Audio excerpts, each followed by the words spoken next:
নজর রাখবো পরবর্তী সংবাদে। তেলিয়ামুড়াতে আয়োজিত রক্তদান শিবির এবং রক্তদান শিবিরের আয়োজন করলো বডি বিল্ডার্স এবং ফিটনেস অ্যাসোসিয়েশন যৌথভাবে। উপস্থিত ছিলেন বিধায়িকা অর্থাৎ মুখ্য সচেতক কল্যাণী সাহারাই।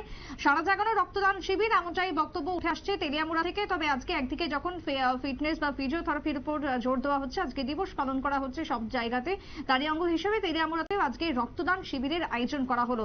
বেশ সাড়া পাওয়া গেছে রক্তদান শিবির থেকে। স্থানীয় বিধায়িকার কি বক্তব্য শুনুন। এই সমাজের দায়িত্ব নিয়ে বডি বিল্ডার্স অ্যাসোসিয়েশনও যে কাজ করে আজকে তার জ্বলন্ত উদাহরণ। আজকে খোয়াই ডিস্ট্রিক্ট বডি বিল্ডার্স এবং ফিটনেস অ্যাসোসিয়েশন তেলিয়ামুড়া মহকুমা হাসপাতালে আজকে তাদের উদ্যোগে রক্তদান শিবির হয়েছে, যেখানে প্রচুর সংখ্যক ছেলে মেয়েরা এবং বডি বিল্ডিং এর সাথে যারা যুক্ত তারা আজকে রক্তদান করেছেন।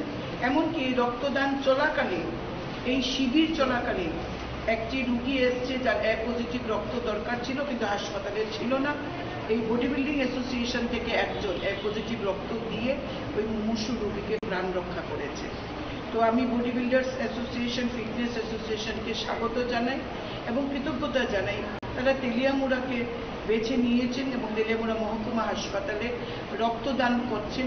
এর মতো মহৎ দান যেটা করে তারা মানুষের জীবনকে বিধায়কের বক্তব্য আপনারা শুনলেন। রক্তদানের প্রয়োজনীয়তা রয়েছে এবং প্রত্যেকটা হাসপাতাল থেকে শুরু করে ব্লাড ব্যাংকগুলিতে রক্তের স্বল্পতা যা রয়েছে তা দূরীকরণের জন্য, রক্তের পরিপূর্ণতা রাখার জন্য এই শিবিরের আয়োজন করা হচ্ছে। স্বেচ্ছায় রক্তদান শিবিরে ব্যাপক সাড়া পাওয়া গেছে তেলিয়ামুড়া থেকে। ছোট্ট বিরতির পর ফিরে আসবো, সঙ্গে থাকুন।